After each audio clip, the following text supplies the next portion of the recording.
ابو، میں آپ سے ایک بات کرنا چاہتا ہوں۔ جلال رات کو اپنے والد کے کمرے میں چلا آیا۔ اس کے والد اس وقت اپنی ایک فائل دیکھنے میں مصروف تھے۔ ہاں آؤ، کیا بات ہے؟ انہوں نے جلال کو دیکھتے ہوئے ہی پوچھا۔ وہ ان کے پاس ایک کرسی پر بیٹھ گیا اور کچھ دیر خاموش بیٹھا رہا۔ اس کے والد نے غور سے اس کا چہرہ دیکھا۔ انہیں یہ اندازہ ہو گیا تھا کہ وہ کچھ پریشان ہے۔ ابو، میں شادی کرنا چاہتا ہوں، جلال نے کسی تمہید کے بغیر کہا۔ کیا؟ انصر جاوید کو اس کے منہ سے اس جملے کی توقع نہیں تھی۔ تم کیا کرنا چاہتے ہو؟ میں شادی کرنا چاہتا ہوں۔ یہ فیصلہ تم نے یکدم کیسے کر لیا؟ کل تک تو تم باہر جانے کی تیاریوں میں مصروف تھے اور اب آج تم شادی کا ذکر لے بیٹھے ہو۔ انصر جاوید مسکرائے۔ بس معاملہ ہی کچھ ایسا ہو گیا ہے، مجھے آپ سے بات کرنی ہی پڑ رہی ہے۔ انصر جاوید سنجیدہ ہو گئے۔ آپ نے زینب کی دوست امامہ کو دیکھا ہے؟ اس نے چند لمحوں کے توقف کے بعد کہا۔ ہاں، تم اس میں انٹرسٹڈ ہو؟ انصر جاوید نے فوراً اندازہ لگایا اور جلال نے اس بات میں سر ہلا دیا۔ مگر وہ لوگ تو بہت امیر ہیں، اس کا باپ بہت بڑا صنعت کار ہے اور وہ مسلمان بھی نہیں ہے۔ انصر جاوید کا لہجہ ہی بدل گیا۔ ابو، وہ اسلام قبول کر چکی ہے، اس کی فیملی قادیانی ہے۔ اس کے گھر والوں کو پتہ ہے؟ نہیں۔ تمہارا خیال ہے وہ یہ پرپوزل قبول کر لیں گے؟ ابو، اس کی فیملی کی اجازت کی ضرورت نہیں ہے۔ ان لوگوں کی اجازت کے بغیر ہم شادی کرنا چاہتے ہیں۔ تمہارا دماغ ٹھیک ہے؟ میں تمہیں کسی حالت میں اجازت نہیں دے سکتا۔ جلال کا چہرہ اتر گیا۔ ابو، میری اس کے ساتھ کمٹمنٹ ہے۔ مجھ سے پوچھ کر کمٹمنٹ نہیں کی تھی تم نے، اور اس عمر میں بہت ساری کمٹمنٹس ہوتی رہتی ہیں۔ اس کا یہ مطلب نہیں ہوتا کہ بندہ اپنی زندگی خراب کر لے۔ انہیں اپنے پیچھے لگا کر ہم سب برباد ہو جائیں گے۔ ابو، میں خفیہ طور پر شادی کر لیتا ہوں، کسی کو بتائیں گے نہیں تو کچھ ہوگا بھی نہیں، اور اگر پتہ چل گیا تو؟ میں ویسے بھی تمہاری تعلیم کے مکمل ہونے تک تمہاری شادی کرنا نہیں چاہتا۔ ابھی تمہیں بہت کچھ کرنا ہے۔ ابو پلیز، میں اس کے علاوہ کسی اور سے شادی نہیں کر سکتا۔ جلال نے مدھم آواز میں اپنی اس بات پر زور دیتے ہوئے کہا۔ ہمارے بس کی بات نہیں، سمجھے تم؟ اور پھر میں ایک غیر مسلم لڑکی سے شادی کر کے اپنے خاندان والوں کو سامنا کیسے کروں گا؟ ابو، وہ مسلمان ہو چکی ہے، میں نے آپ کو بتایا ہے۔ 4 ملاقاتوں میں وہ تم سے اتنی متاثر ہو گئی کہ اس نے اسلام قبول کر لیا۔ ابو، اس نے مجھ سے ملنے سے پہلے اسلام قبول کر لیا تھا۔ تم نے اسلام قبول کرتے دیکھا تھا اسے؟ میں اس سے مذہب کے بارے میں تفصیلاً بات کرتا ہوں، میں جانتا ہوں کہ وہ اسلام قبول کر چکی ہے۔ بالفرض ایسا کر بھی چکی ہے تو پھر اسے اپنے مسائل سے خود نمٹنا چاہیے، تمہیں بیچ میں نہیں گھسیٹنا چاہیے۔ اپنے والدین سے 2 ٹوک بات کرے، انہیں بتائے کہ وہ تم سے شادی کرنا چاہتی ہے، پھر میں اور تمہاری امی دیکھیں گے کہ ہم کیا کر سکتے ہیں۔ دیکھو جلال، اگر اس کا خاندان اپنی مرضی اور خوشی سے اس کی شادی تمہارے ساتھ کرنے پر تیار ہو جائے تو میں اسے بخوشی قبول کر لوں گا، مگر کسی بے نام و نشان لڑکی سے میں تمہاری شادی نہیں کروں گا۔ مجھے اس معاشرے میں رہنا ہے، لوگوں کو منہ دکھانا ہے۔ بہو کے خاندان کے بارے میں کیا کہوں گا میں کسی سے؟ یہ کہ وہ گھر چھوڑ کر آئی ہے اور اس نے اپنی مرضی سے میرے بیٹے سے شادی کر لی ہے۔ ابو، یہ ہمارا مذہبی فریضہ ہے کہ ہم اس کی مدد کریں۔ انصر جاوید نے تلخی سے اس کی بات کاٹ دی۔ مذہب کو بیچ میں مت لے کر آؤ، ہر چیز میں مذہب کی شرکت ضروری نہیں ہوتی۔ صرف تم ہی یہ مذہبی فرائض انجام نہیں دے رہے، باقی سارے مسلمان مر گئے ہیں۔ ابو، اس نے مجھ سے مدد مانگی ہے، میں اس لیے کہہ رہا ہوں۔ بیٹا، یہاں بات مدد کی نہیں، مذہب کی نہیں، یہاں صرف زمینی حقائق کو دیکھنے کی ضرورت ہے۔ بہت اچھی بات ہے کہ تم میں مدد کا جذبہ ہے اور تمہیں اپنے مذہبی فرائض کا احساس ہے، مگر انسان کچھ حق اس کے والدین کا بھی ہوتا ہے، اور یہ حق بھی مذہب نے ہی فرض کیا ہے، اور اس حق کے تحت میں چاہتا ہوں کہ تم اس کے خاندان کی مرضی کے بغیر اس سے شادی نہ کرو۔ فرض کرو تم اس سے شادی بھی کر لیتے ہو تو کیا ہوگا؟ تم تو چند ماہ میں امریکہ ہوگے اور وہ یہاں گھر بیٹھی ہوگی۔ میرے پاس اتنا پیسہ نہیں ہے کہ میں تم چاروں کی تعلیم پر بھی خرچ کروں اور اس کی تعلیم پر بھی، اور تم اچھی طرح جانتے ہو کہ تم پر میرا کتنا پیسہ خرچ ہو رہا ہے۔ تو وہ ڈاکٹر تو نہیں بنے گی، یہاں گھر میں کتنے سال تک تم اسے بٹھا سکتے ہو؟ اور اگر اس کے خاندان نے تم پر یا ہم پر کیس کر دیا تو اس صورت میں تم بھی پابند ہو کر رہ جاؤ گے، اور میں بھی۔ تم کو اپنی بہن کا احساس ہونا چاہیے۔ تم یہ چاہتے ہو کہ اس عمر میں جیل چلا جاؤں، اور شاید تم بھی۔ جلال کچھ بول نہیں سکا۔ ان چیزوں کے بارے میں اتنا جذباتی ہو کر نہیں سوچنا چاہیے۔ میں نے تمہیں راستہ بتا دیا ہے، اس سے کہو اپنے والدین سے بات کر کے انہیں رضامند کرے، ہو سکتا ہے وہ رضامند ہو جائیں۔ پھر مجھے کیا اعتراض ہوگا تم دونوں کی شادی پر؟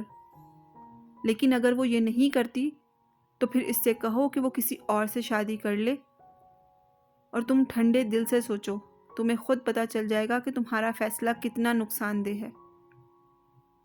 انصر جاوید نے آخری کیل بھی ٹھوک دی۔ باجی، میں آپ کا کمرہ صاف کر دوں؟ ملازمہ نے دروازے پر دستک دیتے ہوئے امامہ سے پوچھا۔ نہیں، تم جاؤ، امامہ نے ہاتھ کے اشارے سے اسے جانے کے لیے کہا۔ ملازمہ باہر جانے کی بجائے دروازہ بند کر کے اس کے پاس آ گئی۔ میں نے تم سے کہا ہے نا کہ جاؤ۔ امامہ کچھ کہنے کی کوشش کی، مگر پھر اس کی بات حلق میں ہی رہ گئی۔ ملازمہ نے اپنے چادر کے اندر سے ایک موبائل نکالا اور امامہ حیرت سے اسے دیکھنے لگی۔ باجی، یہ میری ماں نے دیا ہے، وہ کہہ رہی تھی کہ ساتھ والے سالار صاحب نے آپ کے لیے دیا ہے۔ اس نے امامہ کی طرف اجلت کے عالم میں وہ موبائل بڑھایا۔ امامہ نے تیزی سے موبائل کو جھپٹ لیا اور اس کا دل تیزی سے دھڑکنے لگا۔ دیکھو، تم کسی کو بتانا مت کہ تم نے مجھے کوئی موبائل لا کر دیا ہے۔ نہیں باجی، آپ بے فکر رہیں، میں نہیں بتاؤں گی۔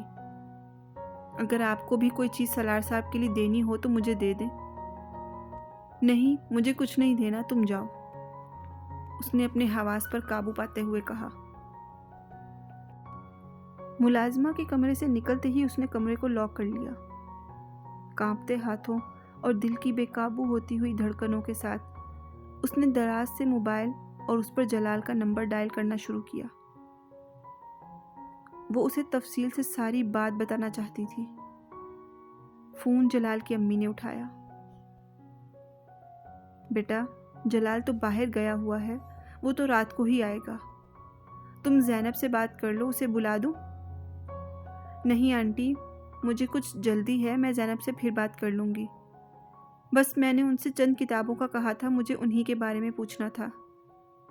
میں دوبارہ فون کر لوں گی، امامہ نے فون بند کرتے ہوئے کہا۔ امامہ نے اس دن دوپہر کو بھی کھانا نہیں کھایا۔ وہ صرف رات ہونے کا انتظار کر رہی تھی تاکہ جلال گھر آ جائے اور وہ اس سے دوبارہ بات کر سکے۔ شام کے وقت ملازمہ نے اسے اسجد کے فون کی اطلاع دی۔ وہ جس وقت نیچے آئی اس وقت لاؤنج میں صرف وسیم بیٹھا ہوا تھا۔ وہ اسے مکمل طور پر نظر انداز کرتے ہوئے فون کی طرف چلی گئی۔ فون کا ریسیور اٹھاتے ہی دوسری طرف اسجد کی آواز سنائی دی تھی۔ بے اختیار امامہ کا خون کھولنے لگا۔ یہ جاننے کے باوجود کہ اس شادی کو طے کرنے میں اسجد سے زیادہ خود ہاشم مبین کا ہاتھ تھا، امامہ کو اس پر غصہ آ رہا تھا۔ وہ اس کا حال دریافت کر رہا تھا۔ اسجد، تم نے اس طرح میرے ساتھ دھوکہ کیوں کیا؟ کیسا دھوکہ امامہ؟ شادی کی تاریخ طے کرنا۔ تم نے اس سلسلے میں مجھ سے بات کیوں نہیں کی؟ کیا انکل نے تم سے بات نہیں کی؟ انہوں نے تو مجھ سے پوچھا تھا اور میں نے ان سے کہا تھا کہ میں ابھی شادی کرنا نہیں چاہتی۔ بہرحال اب تو کچھ نہیں ہو سکتا، اور پھر کیا فرق پڑتا ہے کہ شادی اب ہو یا کچھ سالوں کے بعد؟ اسجد نے قدرے لاپرواہی سے کہا۔ اسجد، تمہیں فرق پڑتا ہو یا نہیں، مجھے پڑتا ہے۔ میں اپنی تعلیم مکمل کرنے تک شادی نہیں کرنا چاہتی، اور یہ بات تم اچھی طرح جانتے تھے۔ ہاں میں جانتا ہوں، مگر اس سارے معاملے میں میں تو کہیں بھی نہیں انوالو۔ تمہیں بتا رہا ہوں، شادی انکل کے اصرار پر ہی ہو رہی ہے۔ تم اسے رکوا دو۔ تم کیسی باتیں کر رہی ہو امامہ؟ میں اسے کیسے رکوا دوں؟ اسجد پلیز۔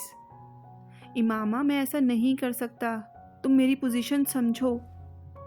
اب تو ویسے بھی کارڈ چھپ چکے ہیں، دونوں گھروں میں تیاریاں ہو رہی ہیں، اور امامہ نے اس کی بات سنے بغیر ریسیور پٹخ دیا۔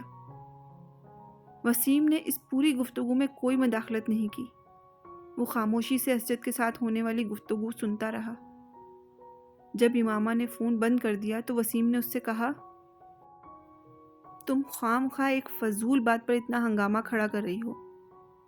کل بھی تو تم نے شادی اسجد کے ساتھ ہی کرنی ہے، پھر اس طرح کر کے تم خود اپنے لیے مسائل پیدا کر رہی ہو۔ بابا تم سے بہت ناراض ہیں۔ میں نے تم سے تمہاری رائے نہیں مانگی۔ تم اپنے کام سے کام رکھو، جو کچھ تم میرے ساتھ کر چکے ہو وہ کافی ہے۔ امامہ اس پر غرائی اور واپس اپنے کمرے میں آ گئی۔ وہ رات کو بھی اپنے کمرے سے نہیں نکلی تھی، مگر ملازم کے کھانا لانے پر اس نے کھانا کھا لیا تھا۔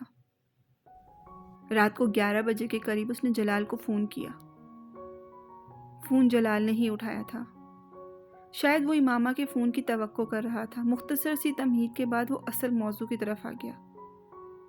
امامہ، میں نے ابو سے کچھ دیر پہلے بات کی ہے۔ پھر ابو اس شادی پر رضامند نہیں ہیں۔ امامہ کا دل ڈوب گیا۔ مگر آپ تو کہہ رہے تھے انہیں اس شادی پر کوئی اعتراض نہیں ہوگا۔ ہاں، میرا یہی خیال تھا، مگر انہیں بہت ساری باتوں پر اعتراض ہے۔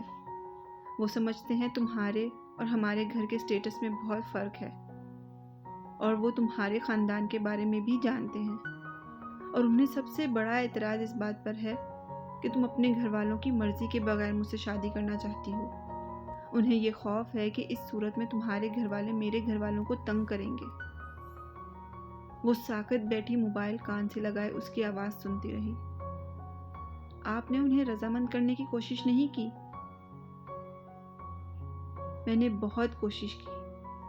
انہوں نے مجھ سے کہا ہے کہ اگر تمہارے گھر والے اس شادی پر تیار ہو جاتے ہیں تو پھر وہ بھی راضی ہو جائیں گے، اس بات کی پرواہ کیے بغیر کہ تمہارا خاندان کیا ہے۔ تمہارے گھر والوں کی مرضی کے بغیر وہ میری اور تمہاری شادی کو تسلیم نہیں کریں گے۔ اور آپ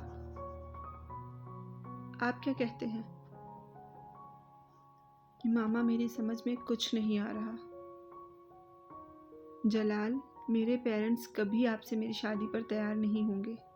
بصورت دیگر میری پوری کمیونٹی ان کا بائیکاٹ کر دے گی، اور وہ یہ کبھی برداشت نہیں کر سکتے۔ اور پھر آپ اسجد سے میری منگنی کو کیوں بھول رہے ہیں؟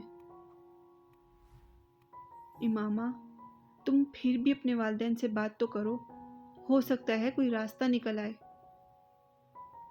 میں کل بابا سے تھپڑ کھا چکی ہوں، صرف یہ بتا کر کہ میں کسی دوسرے میں انٹرسٹڈ ہوں۔ امامہ کی آواز بھرانے لگی۔ اگر انہیں یہ پتہ چل گیا کہ میں جسے پسند کرتی ہوں وہ ان کے مذہب کا نہیں ہے تو وہ مجھے مار ڈالیں گے۔ پلیز آپ انکل سے بات کریں، آپ انہیں میرا پرابلم بتائیں۔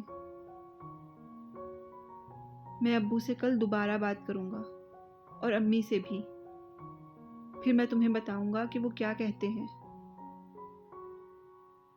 امامہ نے جس وقت اس سے بات کرنے کے بعد فون بند کیا وہ بے حد دل گرفتہ تھی۔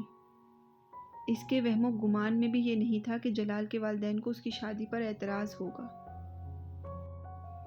تمہارے ابو مجھ سے پہلے ہی اس سلسلے میں بات کر چکے ہیں اور جو وہ کہہ رہے ہیں وہ بالکل ٹھیک ہے۔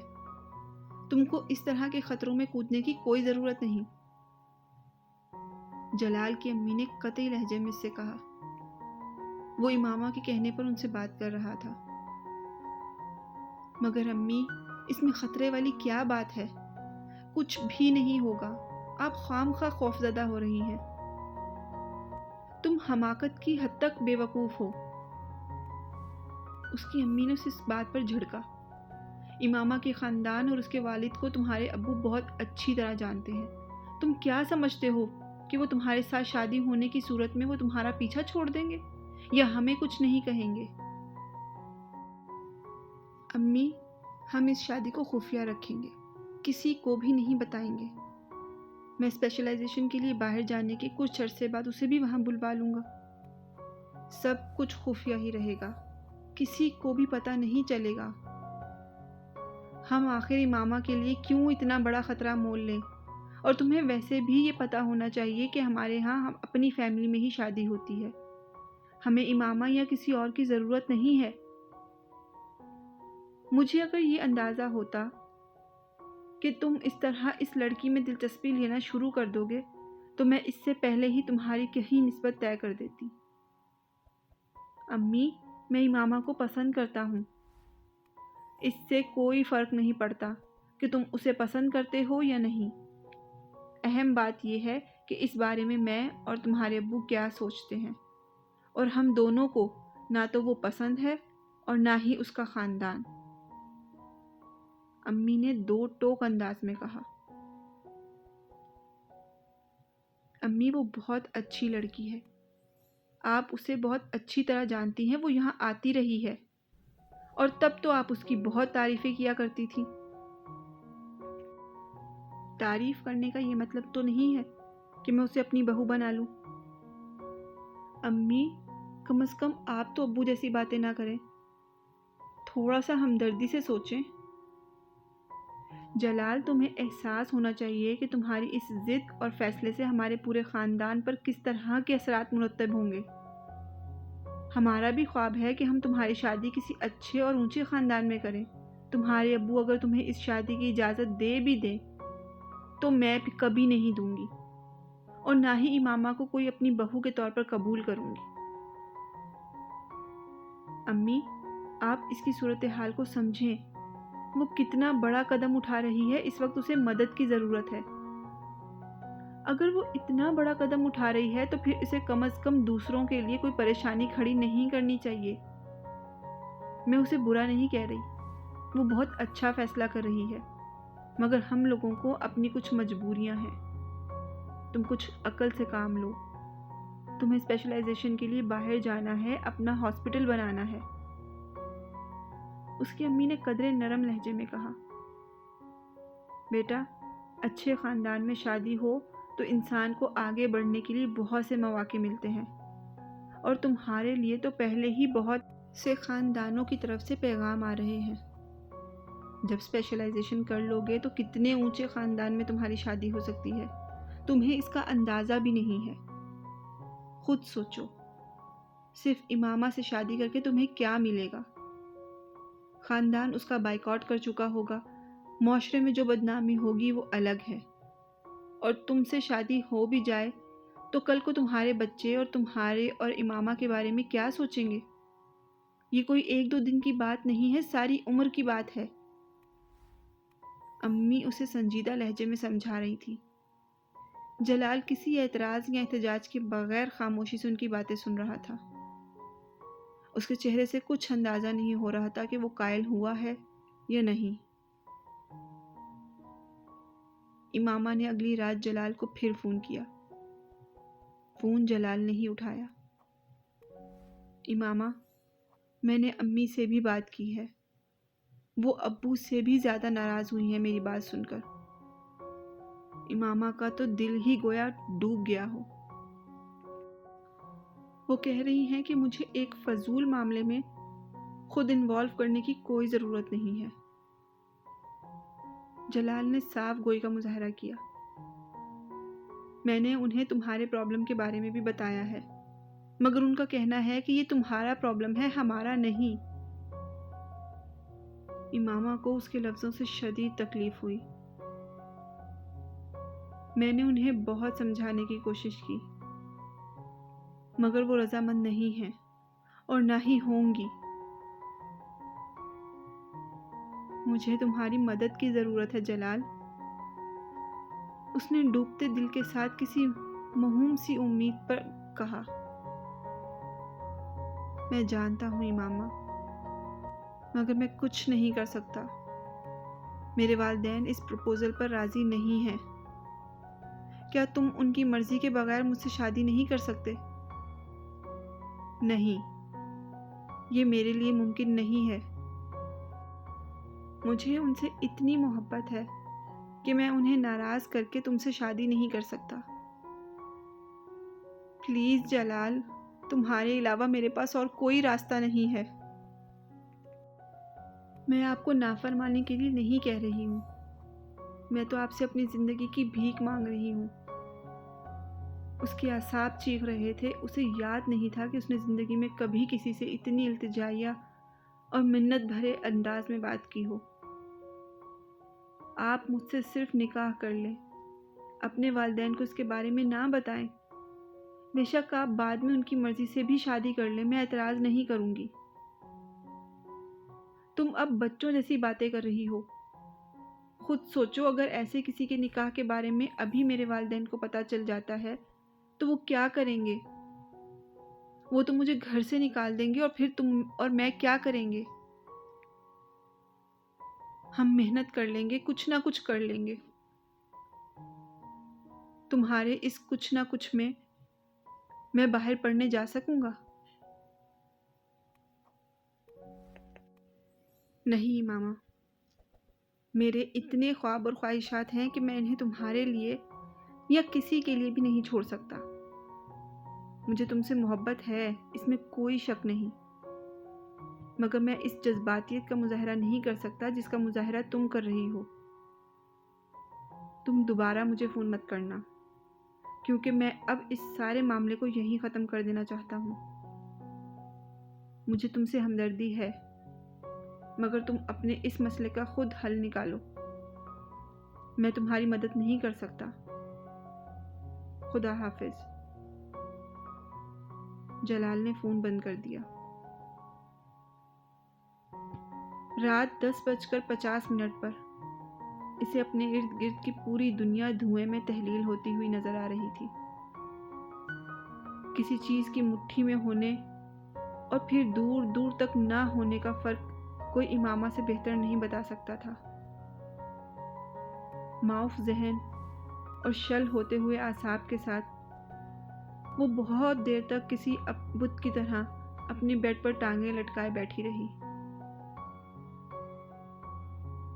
مجھے بتا دینا چاہیے اپنے بابا کو سب کچھ، اس کے سوا اب کوئی اور دوسرا راستہ نہیں ہے۔ شاید وہ خود ہی مجھے اپنے گھر سے نکال دے، کم از کم مجھے اس گھر سے تو رہائی مل جائے گی۔ میں اسجد سے شادی کرنا ہی نہیں چاہتی تو شاپنگ کا تو سوال ہی پیدا نہیں ہوتا۔ امامہ نے مستحق لہجے میں امی سے کہا۔ سلمہ اسے اگلے روز اپنے ساتھ مارکیٹ جانے کا کہنے کے لیے آئی تھی۔ پہلے تمہیں شادی پر اعتراض تھا، اب تمہیں اسجد سے شادی پر اعتراض ہے۔ آخر تم چاہتی کیا ہو؟ سلمہ کی اس بات پر مشتعل ہو گئی۔ صرف یہ کہ آپ اسجد سے میری شادی نہ کریں۔ تو پھر کس سے کرنا چاہتی ہو تم شادی؟ ہاشم مبین اچانک کھلے دروازے سے اندر آ گئے۔ یقیناً انہوں نے باہر کوریڈور میں امامہ اور سلمہ کے درمیان ہونے والی گفتگو سنی تھی اور وہ اپنے غصے پر قابو نہیں رکھ پائے۔ امامہ یکدم چپ ہو گئی۔ بولو، کس سے کرنا چاہتی ہو؟ اب منہ بند کیوں ہو گیا ہے؟ آخر تم اسجد سے شادی کیوں نہیں کرنا چاہتی؟ کیا تکلیف ہے تمہیں؟ بابا، شادی ایک بار ہوتی ہے اور وہ میں اپنی پسند سے کروں گی۔ کل تک اسجد تمہاری پسند تھا؟ کل تک تھا، اب نہیں ہے۔ کیوں؟ اب کیوں نہیں ہے؟ امامہ کچھ کہے بغیر ان کا چہرہ دیکھنے لگی۔ بولو، اب کیوں پسند نہیں ہے وہ تمہیں؟ بابا، میں کسی مسلمان سے شادی کروں گی۔ ہاشم مبین کو لگا آسمان ان کے سر پر گر پڑا ہو۔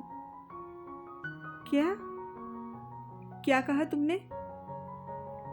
میں کسی غیر مسلم سے شادی نہیں کروں گی کیونکہ میں اسلام قبول کر چکی ہوں۔ کمرے میں اگلے کئی منٹ تک خاموشی رہی۔ سلمہ کو جیسے سکتہ ہو گیا ہو اور ہاشم مبین وہ ایک پتھر کے مجسمے کی طرح اسے دیکھ رہے تھے۔ ان کا منہ کھلا ہوا تھا۔ وہ جیسے سانس لینا ہی بھول گئے تھے۔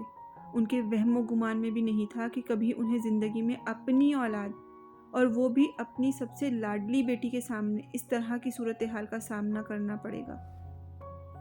ان کے 40 سال مکمل طور پر بھنور کی زد میں آ گئے تھے۔ تم کیا بکواس کر رہی ہو؟ بابا، آپ جانتے ہیں میں کیا کہہ رہی ہوں۔ آپ بہت اچھی طرح جانتے ہیں۔ تم پاگل ہو گئی ہو؟ انہوں نے آپے سے باہر ہوتے ہوئے کہا۔ امامہ کچھ کہنے کی بجائے نفی میں گردن ہلائی۔ وہ ہاشم مبین کی ذہنی کیفیت کو سمجھ سکتی تھی۔ اس لیے تمہیں پیدا کیا، تمہاری پرورش کی کہ تم… ہاشم مبین کی سمجھ میں نہیں آ رہا تھا کہ وہ اس سے کیا کہیں۔ صرف اسجد سے شادی نہ کرنے کے لیے تم یہ سب کر رہی ہو؟ صرف اس لیے کہ تمہاری شادی اس آدمی سے کر دیں جس سے تم چاہتی ہو؟ نہیں، ایسا نہیں ہے۔ ایسا ہی ہے۔ تم بے وقوف سمجھتی ہو مجھے؟ ان کے منہ سے جھاگ نکل رہا تھا۔ آپ میری شادی کسی بھی آدمی سے کریں، مجھے کوئی اعتراض نہیں، بس وہ آپ کی کمیونٹی سے نہ ہو۔ پھر آپ کم از کم یہ نہیں کہہ سکیں گے کہ میں کسی خاص آدمی کے لیے یہ سب کر رہی ہوں۔ ہاشم مبین اس کی بات پر دانت پیسنے لگے۔